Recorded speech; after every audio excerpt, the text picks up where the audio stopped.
बिहार में इस वक्त दो चुनाव सुर्खियों में है।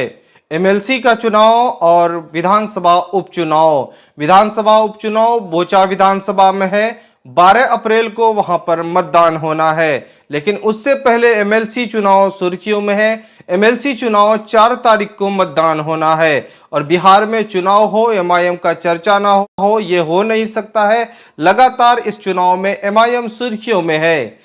प्रदेश अध्यक्ष अख्तर इमान साहब का लगातार बयान आ रहे हैं, चूंकि पहले एमएलसी चुनाव है और एमएलसी चुनाव पर एमआईएम ने एक प्रत्याशी बिहार में उतारा है, वो भी चंपारण से। लेकिन सीमांचल में एमआईएम का गढ़ रहने के बावजूद भी किशनगंज विधानसभा सीट में एमआईएम ने उम्मीदवार नहीं उतारा है। लगातार इस सीट पर बीजेपी का कब्जा रहा है और इस बार जो है कांग्रेस अपना उम्मीदवार उतारा है तो आरजेडी भी अपना उम्मीदवार उतारा है। लेकिन इस वक्त एमआईएम सुर्खियों में है और लगातार जो है अख्तर इमान साहब का प्रतिक्रिया जो है सुनने के लिए लोग बेचैन है कि आखिर अब एमआईएम पार्टी किसके समर्थन में कर रहा है। बताते चले कि अख्तर इमान साहब का प्रतिक्रिया आ गया है और साथ ही साथ इस वक्त किसी भी दल के साथ उनका समझौता नहीं हुआ है। उसका साफ तौर पर मानना है कि बैरिस्टर असदुद्दीन ओवैसी के साथ किसी पार्टी का गठबंधन या समझौता नहीं हुआ है। एमआईएम ने यहां पर प्रत्याशी भले नहीं उतारा है,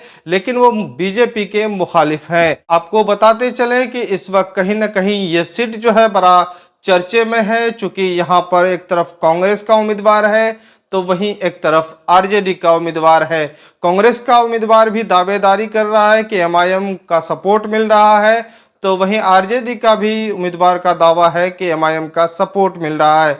लेकिन इस वक्त कहीं ना कहीं ये लगातार ये सीट बीजेपी के कब्जे में था और खास तौर पर अख्तर इमान साहब ने खुद इस पर प्रतिक्रिया दी है कि उसका किसी राजनीतिक दल के साथ यहाँ पर गठबंधन नहीं हुआ है। एमएलसी का चुनाव है, अब यहाँ पर आरजेडी और कांग्रेस अलग अलग उम्मीदवार उतारा है। एमआईएम ने यहाँ पर प्रत्याशी नहीं उतारा है। अब जो है यहाँ पर बीजेपी को रोकना है, इसके लिए विकल्प जो है जो भी निर्णय लेगा लोग सोच समझ के लेनी चाहिए। खासतौर पर बताते चलें आपको कि लगातार कहीं ना कहीं एमआईएम के प्रत्याशी का लोग बेसब्री से इंतजार कर रहे थे।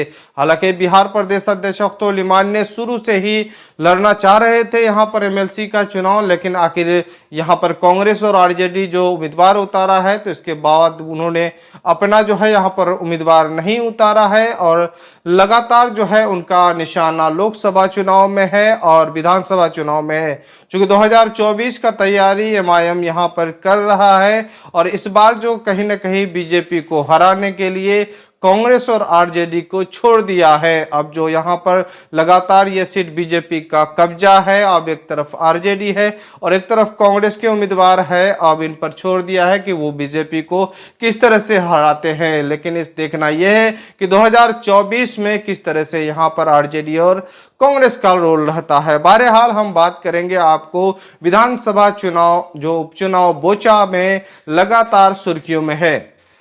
एमआईएम वहां पर अपना उम्मीदवार उतार दिया है। 12 अप्रैल को वहां पर मतदान होना है, लेकिन लगातार कहीं न कहीं बोचा विधानसभा सुर्खियों में है। पहली दफा जो है एमआईएम जो है सीमांचल से बाहर गई है। अब वहां पर लगता है कि इस बार किस तरह का रिजल्ट आता है और वोट प्रतिशत इसको कितना मिलता है, ये देखने वाली बात है। लगातार जो है बोचा विधानसभा अब सुर्खियों में आ रहा है और उधर बात करें कि एमएलसी चुनाव जहां पर एमआईएम ने अपना उम्मीदवार चंपारण में उतारा है, वहां पर लगातार मजबूत स्थिति में है और देखना यह है कि इस बार जो है एमआईएम जो है इतना मजबूती के साथ एमएलसी चुनाव नहीं लड़ रहा है।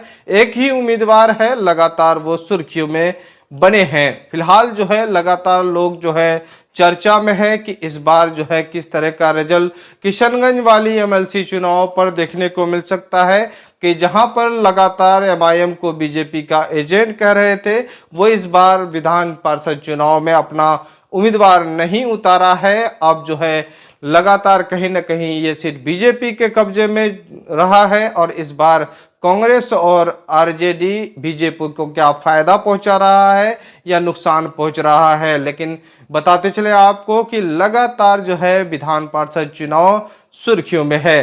फिलहाल आप देख रहे हैं द मैसेज न्यूज। इस तरह से न्यूज पाने के लिए हमारे चैनल को सब्सक्राइब करें, अच्छा लगे तो लाइक करें, दोस्तों को शेयर करें। खुदा हाफिज।